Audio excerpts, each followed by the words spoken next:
O'zbekiston Badiiy akademiyasi Farg'ona viloyati bo'limi ko'rgazmalar uyida maktab o'qituvchisi sifatida faoliyat olib boruvchi rassomlarning ijodiy ishlaridan tarkib topgan ko'rgazma ochildi.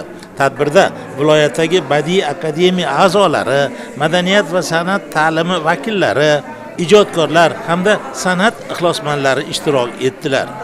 Ko'rgazma Rishtondlik maktab tizimida mehnat qilayotgan rassom o'qituvchilarning ijodiy salohiyatini ko'rsatish, tasviriy san'at rivojiga qo'shayotgan hissasini keng jamoatchilikka tanishtirish maqsadida tashkil etildi.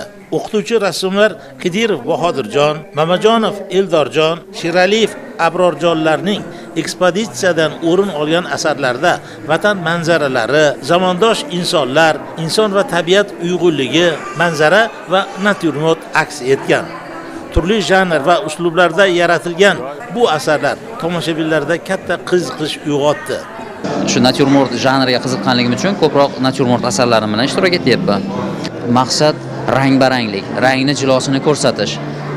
Ya'ni ranglarga ko'proq murojaat qilyapmiz. Yorqin e'tibor bersangiz, birinchi planda shu mana so'zanamiz qizil, ya'ni olov rangidek yorqin bo'lib chiqib turibdi so'zanani va o'sha behi sariq, ya'ni o'sha ko'zga birdaniga tashlanishligi o'sha birinchi planda behiga urg'u beryapmiz.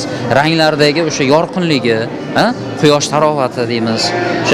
Shularni jamlaganmiz ranglar. Tadbirda so'zga chiqqanlar ta'lim va san'at uyg'unligi yosh avlodni ma'nan yetuk va estetik didlik qilib tarbiyalashda kerakli kasbiy faoliyatni amalga oshirish, maktab o'quvchisi ijodiy izlanishlarini qo'llab-quvvatlash muhimligi qayd etildi.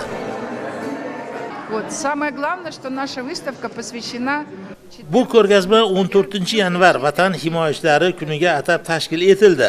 Bir hafta davomida uni harbiy qismda xizmat qilayotgan askarlar va talaba hamda yuqori sinf o'quvchilariga Mo'yqalam raqsiga sayohat loyihasi doirasida namoyish etamiz, dedi O'zbekiston Badiiy akademiyasi Farg'ona viloyat bo'limi raisi Lyudmila Semizorova.